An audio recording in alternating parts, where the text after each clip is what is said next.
టాలీవుడ్ చందమామ కాజల్ అగర్వాల్ కు పెళ్లి అయింది. ఓ బాబు కూడా పుట్టాడు. కానీ హీరోయిన్ గా ఆమె క్రేజ్ మాత్రం ఇంకా తగ్గలేదు. చాలా మంది హీరోయిన్లు పెళ్లి తర్వాత బ్రేక్ తీసుకుంటే కాజల్ మాత్రం ఇంకా నా సినిమా జర్నీ అయిపోలేదు బాస్ అంటూ వరుస ప్రాజెక్టులతో బిజీగా ఉంది. తెలుగు, తమిళం, హిందీ భాషల్లో సినిమాలు చేస్తూ దూసుకెళ్తున్న కాజల్ తాజాగా ది ఇండియా స్టోరీ సినిమాతో ప్రేక్షకుల ముందుకు రాబోతోంది. చేతన్ డీకే దర్శకత్వం వహించిన ఈ సినిమాలో కాజల్ పవర్ఫుల్ లాయర్ పాత్రలో కనిపించనుంది.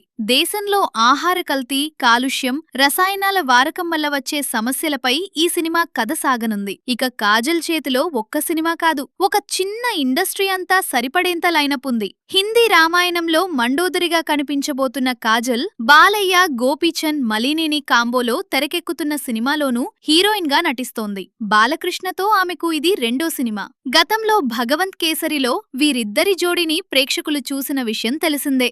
అంతేకాదు, శంకర్ కమల్ హాసన్ కాంబినేషన్లో వస్తున్న ఇండియన్ 3 వంటి భారీ ప్రాజెక్టులు కూడా కాజల్ ఖాతాలో ఉన్నాయి. అంటే పెళ్లి తర్వాత హీరోయిన్ కెరీర్ కు ఫుల్ స్టాప్ పడుతుంది అనుకునే వాళ్లకు కాజల్ తన సినిమాలతోనే సమాధానమిస్తోంది. అయితే తాజాగా ఓ ఇంటర్వ్యూలో కాజల్ తన జీవితంలో ఎదురైన ఓ షాకింగ్ సంఘటనను బయటపెట్టింది. కొన్ని రోజుల క్రితం ఓ సినిమా షూటింగ్లో ఉన్నప్పుడు ఫస్ట్ డే షూట్ పూర్తయిన తర్వాత ఓ అసిస్టెంట్ డైరెక్టర్ ఎలాంటి పర్మిషన్ లేకుండా తన క్యారవాన్లోకి వచ్చారట.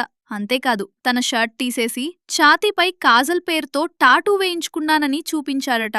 ఈ ఘటనతో ఒక్కసారిగా షాక్ అయిన కాజల్, అభిమానం ఉండటం మంచిదే కాని పర్మిషన్ లేకుండా వ్యక్తిగత ప్రదేశంలోకి రావటం మాత్రం కరెక్ట్ కాదు అంటూ అతన్ని సున్నితంగా హెచ్చరించిందట.